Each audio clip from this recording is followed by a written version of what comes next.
el reparto de mercaderías, ¿no? El Sí, reparto de tiene mercancías. que ser. Bueno, para poder explicar el reparto de mercancías hay que un poco situarlo en el contexto, ¿no?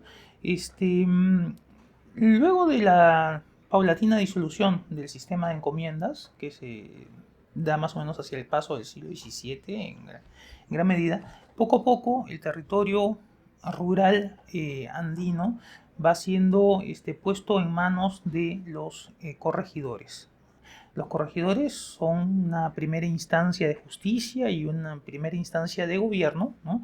Y tienen una serie de obligaciones sobre los indígenas, ¿no? En primer lugar debían tener establecer mecanismos de seguridad para que no hubiese levantamientos, debían cobrar los tributos, ¿no? A los que estaban obligados los indígenas, que era 4 pesos por cada familia, y debía pues ocuparse de que se cumplieran las leyes que se daban pues de manera general, ¿no?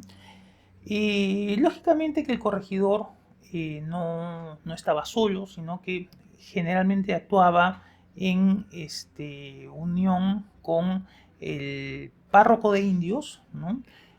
Y con el cacique o curaca, que era la autoridad indígena y que en buena medida actuaba como bisagra entre la comunidad misma de los indios y la autoridad española.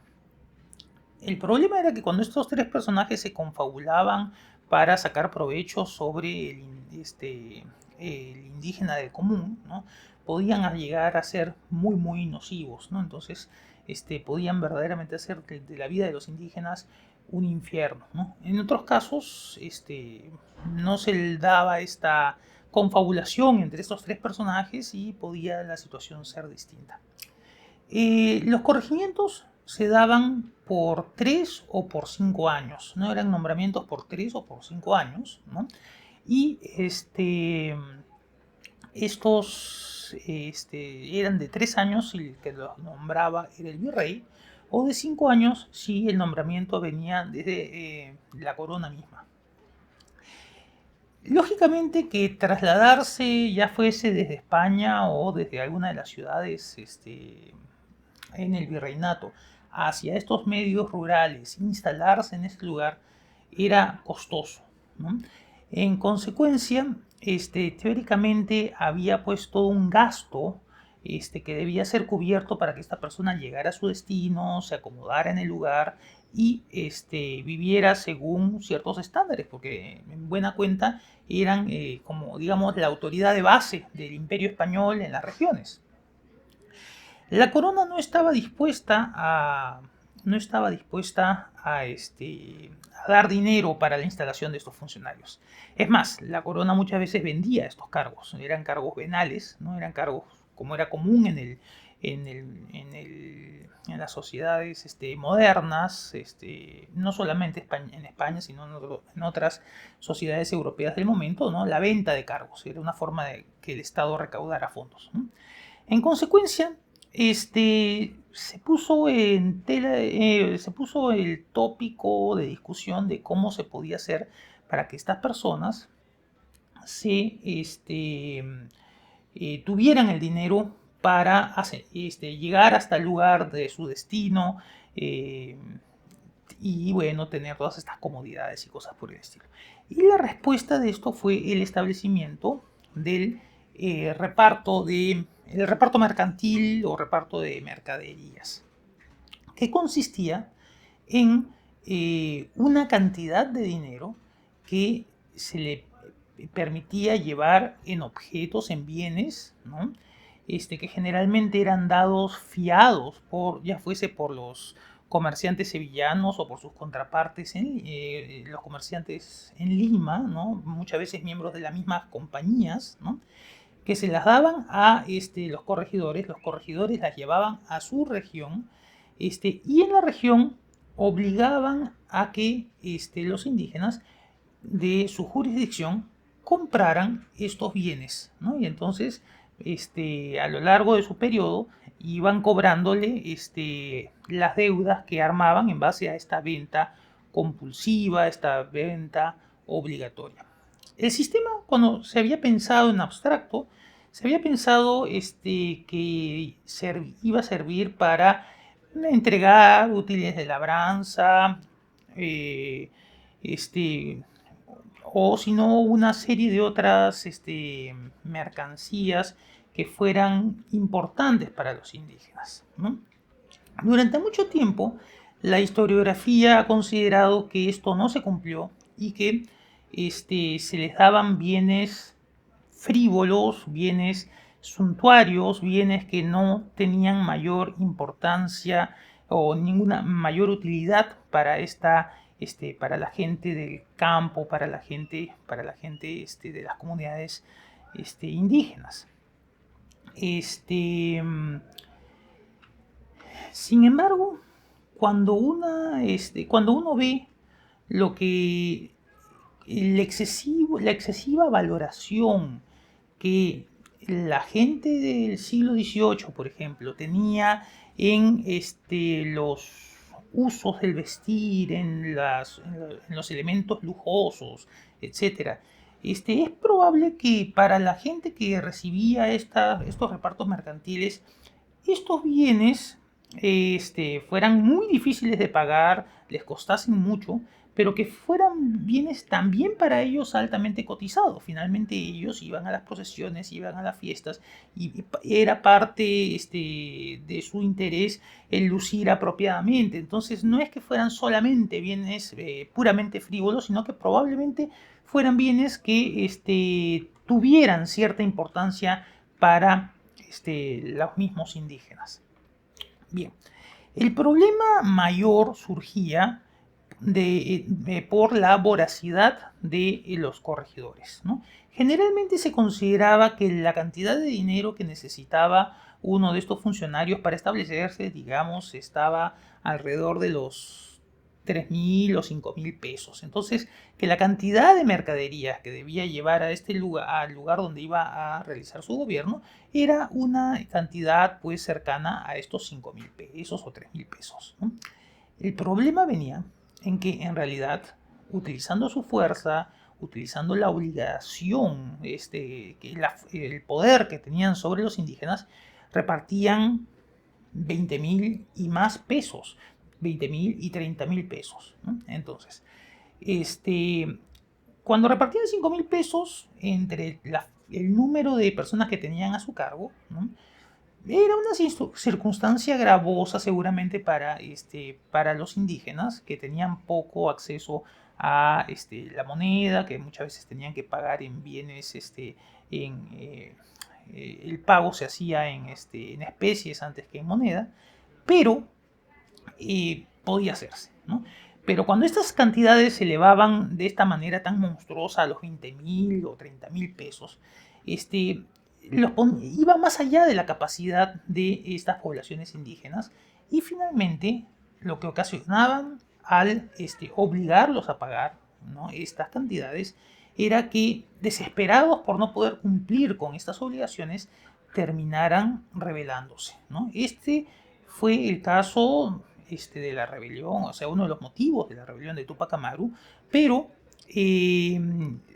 por ejemplo, Scarlett O'Fellan ha encontrado ha estudiado cerca de otras 100 rebeliones que tienen motivos semejantes. Cuando se presiona demasiado, cuando se va mucho más allá de la cantidad de dinero que se exige a los tributarios, ¿no?, a los indígenas tributarios, estas comunidades terminaban levantándose contra el corregidor y terminaba pues habiendo una revuelta. Finalmente esta revuelta se sofocaba, se mataba a los líderes, ¿no? Entonces este era más o menos el mecanismo que había en este sistema, ¿no?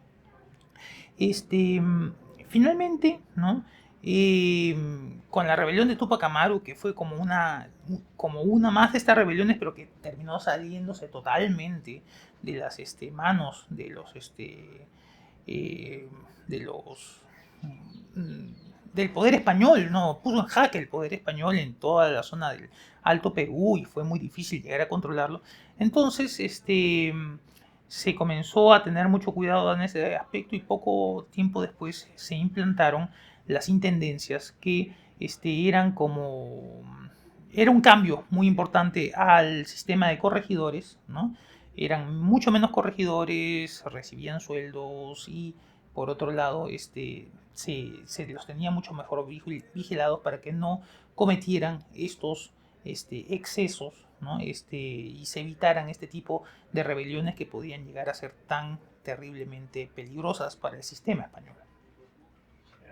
Te quería preguntarte era, ¿qué todavía? Entonces, venía un corregidor y traía mercancías de otra persona, por ejemplo, qué cosas, y que los ponía todos en línea y decía, ahora te voy a dar a ti zapatos, ahora te voy a dar a ti un traje bonito, a ti te voy a regalar, te voy a tener... ¿Qué objetos les daba a la gente y cómo si yo quisiera como filmar, como hacer recreaciones de esto, ¿cómo lo haría veraz, que sea de verdad, ¿no? ¿Cómo es lo más cercano que puedo imaginarme visualmente para enseñar cómo se hacía esta transacción, que todavía suena un poquito abstracta como suena, porque cómo fuerzas a alguien a comprar cosas, ¿no? Yeah.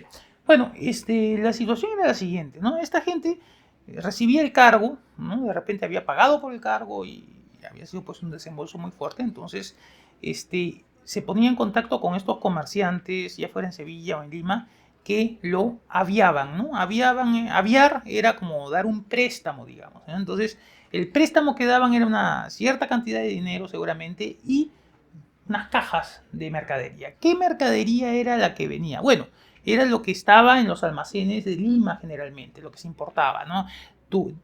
Cuando uno revisa qué cosa vendían en los cajones de comercio limeños, ¿no? En estas tiendas, ¿no? Bueno, había pues todo tipo de telas, de brocados, de telas de terciopelos, de corduroys, que los llamaban diablo fuerte, telas de encajes, telas de combray, o sea, telas importadas de Europa. Se podía, en una sociedad en la que la jerarquía se mostraba por el aspecto exterior de las personas, la vestimenta era tal vez uno de los elementos más jerarquizantes más importantes, ¿no? Sobre los trajes, ya después las joyas y las insignias, pero los trajes eran sumamente importantes. Uno en cierta forma era lo que se ponía encima, ¿no? Entonces, el gasto en los vestuarios era realmente impresionante, ¿no? Bueno, este tipo de mercaderías, junto con abanicos, peines, botones de nácar, cintas, sombreros de fieltro, sombreros de castor, y distintos tipos de adornos y cosas por el estilo, era lo que se entregaba a los corregidores, ¿no? Generalmente la mercadería un poco que se estaba quedando o de la que había demasiado, ¿no? Y esto se llevaba, ¿no? A la localidad, ¿no? Y en la localidad entonces, de acuerdo con el curaca o cacique, con el cura doctrinero, ¿no? Se irían haciendo pues paquetes para cada uno de los jefes de familia, ¿no? Bueno, tú tienes 3 hijas, entonces estos bienes van para ti, y de esa manera se iba repartiendo, ¿no? Se iba entregando, ¿no?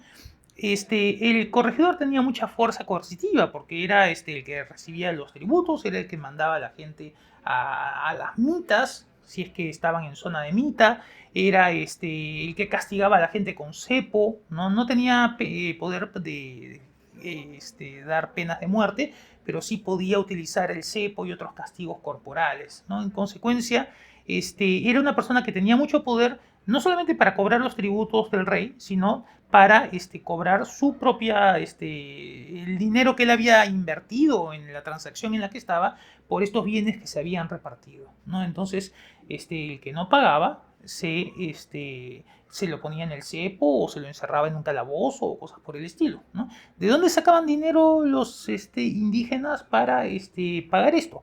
Bueno, se veían compelidos a quedarse más tiempo cumpliendo mitas y de esta manera conseguir dinero para pagar estos bienes o deshacerse de ganado de llamas, por ejemplo, o de parte de su producción, ¿no? Entonces, de esa manera, pues lograban cumplir o al menos cubrir en parte, ¿no? Los pagos a los cuales pues los obligaba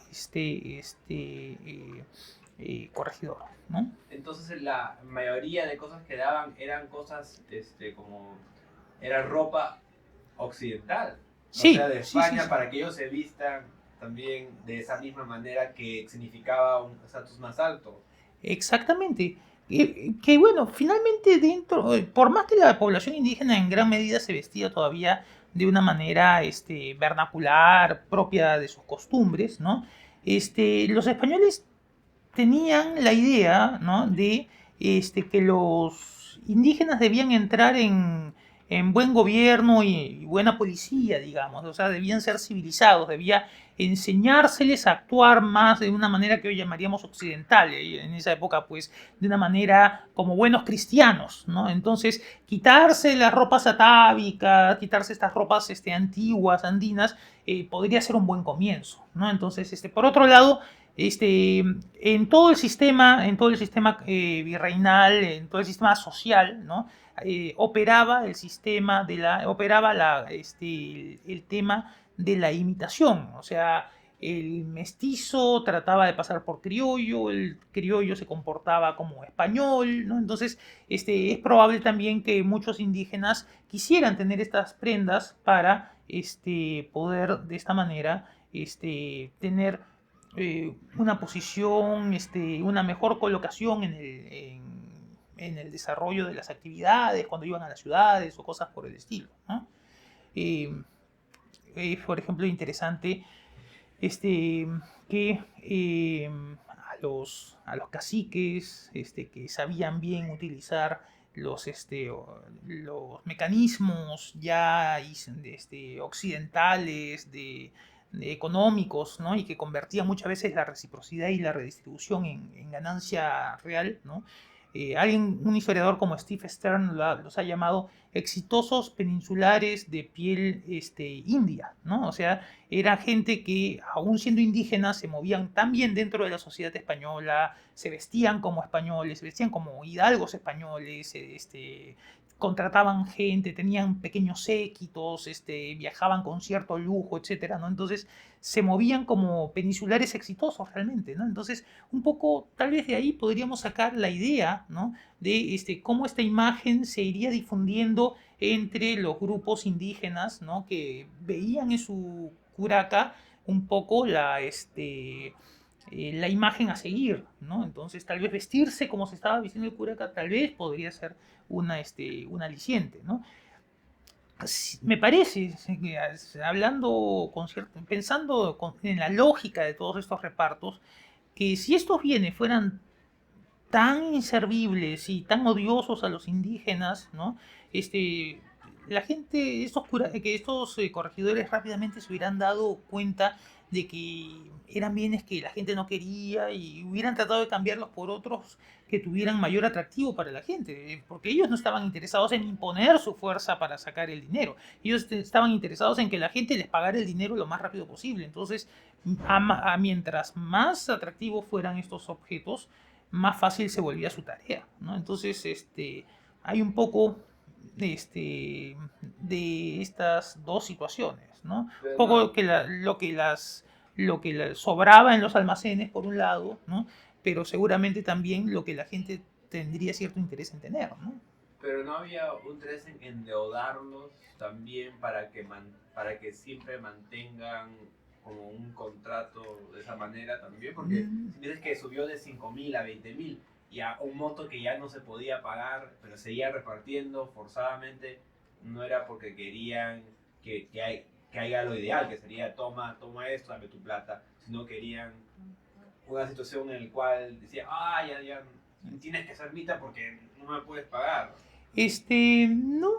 Y los grupos indígenas estaban asentados en esos lugares, ¿no? No es como lo que sucede en la República, que las haciendas están escasas de mano de obra y enganchan a la gente endeudándola, sino que esta gente que está en el lugar permanentemente, ¿no? Entonces, cuando se daban estos procesos de sobreendeudamiento, es que el corregidor era codicioso.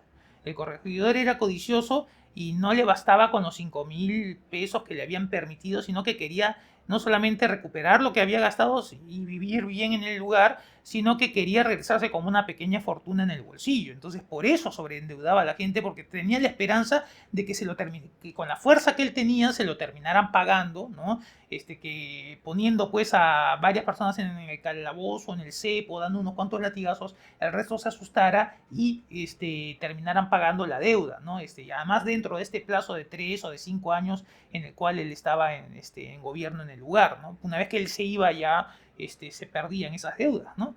Entonces, esto estaba relacionado con la angurria que tenía esta gente por hacerse de una riqueza mediante estos mecanismos, ¿no? ¿Y se sabe cuántos de estos corregidores buenos y cuántos de los malos había para ver cómo era la tendencia en general en el país? ¿O Bueno, no se sabe cuántos se maleaban con 20.000, otros se quedaban con los 5.000? Bueno, lo que sabemos es que en la mayoría de los casos en que hubo esas 100 o más rebeliones indígenas, sabemos pues que había ya exceso, malos manejos y cosas por el estilo. En los demás casos podemos decir, si hubo exceso se supo manejar bien y entonces no llegó a mayores, ¿no? Pero por lo general, ¿no? Era una costumbre que todo el mundo sobrepasara la cantidad establecida, ¿no? O sea, se supone que la mayoría de los corregidores sí en menor o mayor medida sobrepasaban los límites establecidos, ¿no? Porque se veía como, o sea, ser corregidor era una oportunidad para salir rico del cargo, ¿no? O sea, en realidad, en la mayoría de los cargos virreinales, ¿no? El cargo no se veía como se ve en las sociedades posteriores como una oportunidad de servicio público, sino hasta cierto punto se ve como una prebenda, como una merced del rey, como un favor del rey, para que la persona logre establecer logre tener al final del cargo una posición mejor, ¿no? Entonces es como un premio a un linaje, como un premio a una familia, como un premio a una persona leal para que logre reponerse y logre salir siendo más importante, más rico, estar en mejor posición, ¿no? Entonces se ven como prebendas, se ven como pequeños, como botines los cargos políticos y no es exactamente corrupción, sino es la mentalidad de la época. Hoy día nosotros lo vemos como corrupción simplemente, ¿no? Pero en el estado de tipo, durante la edad moderna, ¿no? Esto se ve como un comportamiento más o menos normal, ¿ya? Y la última pregunta sería, no pregunta pero comentario es, hemos acabado de viajar un montón por la sierra y la selva y vimos, bueno, la gente se viste tradicionalmente, dije, pero qué raro imaginarme que la gente esté cambiando de ropa en esa época, pero después me puse a pensar también, como me estaba comentando, que la ropa que tienen vestidos ahora que llamamos nosotros tradicional, no es tradicional, es ropa, el modelo que los españoles dijeron que se tienen que vestir así, entonces tiene ahora más sentido Ujú. todo, ¿no? Como lo contaba. Claro, muchas comunidades habían logrado mantener sus trajes típicos. Otras ya habían comenzado con un fuerte proceso de cambio. Sin embargo, luego de la rebelión de Tupac Amaru, ¿no? Realizaron una serie de prohibiciones, ¿no? Y estas prohibiciones fueron, bueno, la prohibición de hacer genealogías que remontaran a los curacas hasta los incas, la genealogía de pintarse vestidos como incas, la prohibición de leer los comentarios reales, la prohibición que nunca llegó a cumplirse de hablar en las lenguas vernaculares, pero otra de las prohibiciones fue la de vestirse como los ancestros, ¿no? Entonces, a partir de la rebelión de Tupac Amaru, toda la población indígena, no ya ciertos grupos como había sido hasta ese momento, sino toda la población indígena fue compelida a que se vistieran como los villanos españoles, como la gente del pueblo española, ¿no? Con casaquilla y pantalón corto para los hombres, con polleras y anaco para las mujeres, ¿no? Y de esa manera, pues, podemos datar más o menos hacia 1780 la generalización del cambio de vestimenta, ¿no? Lo que se llaman los trajes folclóricos típicos se remontan en su mayoría hasta esta fecha. Entonces, ¿así se vestía la gente en España? ¿Con esas polleras? Los campesinos se visten de la misma manera como se viste un torero, solamente que sin las luces, ¿no? Sin el traje de luces, pero es la manera de vestirse de un torero, o sea, la manera de vestirse de un campesino español de la época. Entonces se homologó, ¿no? En muchos aspectos siempre el indígena era homologado con el campesino español, ¿no? O sea, era pechero o tributario como lo era el campesino español, no podía portar armas como el campesino español, ahora se lo hacía vestir como el campesino español, etcétera, etcétera. Entonces, ese es el origen de esos trajes folclóricos, ¿no? O trajes típicos, como se los llama, ¿no? Está relacionado mayormente con la rebelión de Tupac Amaru. Ok, y una pregunta más, ya que me pongo a pensar, que me salía la duda, era cuando hubo esas revoluciones de los indios y de Tupac Amaru, todo de San Juan, de Atahualpa, cuando peleaba esos grupos, que era como el Curaca con su gente, peleaba contra las fuerzas reales. ¿Quién eran las fuerzas reales? ¿Españoles de la España? Bueno, ¿O eran también... ¿Cómo funcionaba la armada y quién era cómo le pagaba a la gente estar en la armada y eran también indígenas o eran españoles? bueno, en estas rebeliones anticoloniales fueron muy diferentes unas de otras, ¿no? Algunas movilizaron algunos cientos de personas, otras movilizaron miles de personas, ¿no? En el virreinato prácticamente no existía un ejército propiamente, ¿no? O sea, existía la guardia del virrey, la guardia de arcabuceros del virrey, la guardia de alabarderos del virrey, ¿no? Después había un ejército nominal en que todos los señores comerciantes principales compraban un cargo y vestían a algunas personas, les daban uniformes a algunas personas. Entonces uno decía, bueno, yo soy capitán de milicias o cosas por el estilo, pero no había un ejército formal, ¿no? En consecuencia, cuando se establecían cuando durante el siglo XVIII, sin embargo, comienza a darse una progresiva militarización de la sociedad, comienzan a aparecer algunos cuerpos armados, ¿no? Eh, la, la solución a cada uno de estos conflictos, ¿no? Difería mucho, ¿no? Algunas eran rebeliones que ajusticiaban al corregidor porque había abusado de ellos y después se dispersaban, después venían algunas autoridades, se juntaba algunos vecinos con armas y se iba a la persecución de esta gente, se castigaba a los líderes y ahí acababa la cosa. Otras son verdaderas situaciones casi incontrolables, como la rebelión de Tupac Amaru, por ejemplo, ¿no? En que se tienen que llamar a formar este ejército, o sea, se llama a filas y se preparan cuerpos de milicias para ir a enfrentarse porque comienza a peligrar no solamente la situación de los españoles, sino de los criollos, ¿no? Entonces, son pues enfrentamientos en regla, ¿no? Entonces, ahí ya estamos hablando de otro tipo de situación realmente, ¿no? Entonces, son muy variables entre sí. Y el último, con Tupac Amaru, que cuando reclutaban gente la traía de la costa y eran indígenas, o porque Bueno, ¿cómo va a pelear la gente indígena de Cusco contra la gente indígena de Cusco al mismo tiempo? Pues no. Bueno, en la rebelión de Tupac Amaru hay batallones de pardos libres, ¿no? Es decir, de gente de castas que pertenecen a las castas, pero lo que verdaderamente pierde a Tupac Amaru es la ayuda de destacamentos indígenas, ¿no? Desde los tiempos de la conquista, ¿no? Se había dado un enfrentamiento entre panacas incaicas, ¿no? Los que apoyaban a Huáscar y las que apoyaban a Atahualpa, ¿no?